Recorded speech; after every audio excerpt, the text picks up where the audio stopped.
ተው። ጭብጨባ የለም።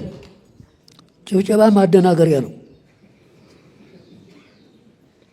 ጆሮአችሁን ወደ እኔ ያርጉ። ጭብጨባ ምን ምልክቱ ምንድን ነው? የተኛ ካለ ይነሳ። ጥሬ መጽሐፍ ቅዱስ እያነበቡ መመር የሌላቸው በሜዳ የተወለዱ ዘመናዊያን ሰባካያን ሲቸገሩ ሌላውንም ሲያስቸግሩ ይሰማሉ። ብዙ ጊዜ አዳምጡ። እኔ ለጉራ አይደለም፣ መጽሐፍ ቅዱስ ነው። ስርዓት ከተቃወሰ ምስጢር ይባክናል።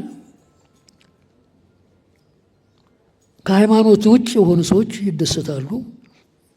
መነጋገር ጥሩ ነው፣ መተዋወቅም ጥሩ ነው። የጎዳን አለመገናኘታችን ነው። ቅናቱ፣ ምቀኝነቱ፣ ተንኮሉ፣ አድማው፣ ብጥብጡ እዚህ አድርሶናል።